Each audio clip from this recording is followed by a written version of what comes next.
Revelation, chapter 21. And I saw a new heaven and a new earth, for the first heaven and the first earth were passed away, and there was no more sea. And I John saw the holy city, New Jerusalem, coming down from God out of heaven, prepared as a bride adorned for her husband. And I heard a great voice out of heaven saying, Behold, the tabernacle of God is with men, and he will dwell with them, and they shall be his people, and God himself shall be with them, and be their God. And God shall wipe away all tears from their eyes, and there shall be no more death, neither sorrow nor crying, neither shall there be any more pain, for the former things are passed away. And he that sat upon the throne said, Behold, I make all things new. And he said unto me, Write, for these words are true and faithful. And he said unto me, It is done. I am Alpha and Omega, the beginning and the end. I will give unto him that is athirst of the fountain of the water of life freely. He that overcometh shall inherit all things, and I will be his God, and he shall be my son. But the fearful and unbelieving and the abominable, and murderers, and whoremongers, and sorcerers, and idolaters, and all liars, shall have their part in the lake which burneth with fire and brimstone, which is the second death. And there came unto me one of the 7 angels which had the 7 vials full of the 7 last plagues, and talked with me, saying, Come hither, I will shew thee the bride, the Lamb's wife.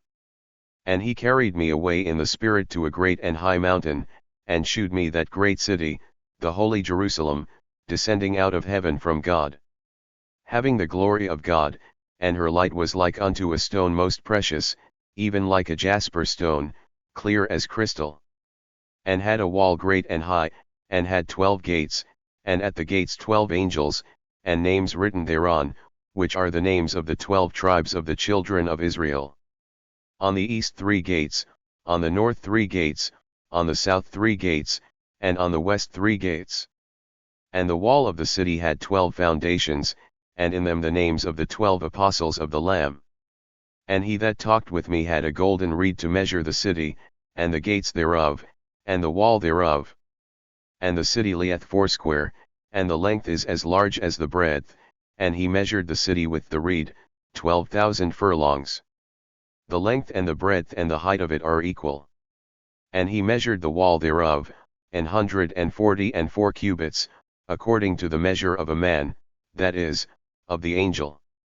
And the building of the wall of it was of jasper, and the city was pure gold, like unto clear glass. And the foundations of the wall of the city were garnished with all manner of precious stones. The first foundation was jasper, the second, sapphire, the third, a chalcedony, the fourth, an emerald. The fifth, sardonyx, the sixth, sardius, the seventh, chrysolite, the eighth, beryl, the ninth, a topaz, the 10th, a chrysoprasus, the 11th, a jacinth, the 12th, an amethyst. And the 12 gates were 12 pearls, every several gate was of 1 pearl, and the street of the city was pure gold, as it were transparent glass. And I saw no temple therein, for the Lord God Almighty and the Lamb are the temple of it. And the city had no need of the sun, neither of the moon, to shine in it, for the glory of God did lighten it, and the Lamb is the light thereof. And the nations of them which are saved shall walk in the light of it, and the kings of the earth do bring their glory and honor into it. And the gates of it shall not be shut at all by day, for there shall be no night there. And they shall bring the glory and honor of the nations into it. And there shall in no wise enter into it anything that defileth, neither whatsoever worketh abomination, or make the lie, but they which are written in the Lamb's book of life.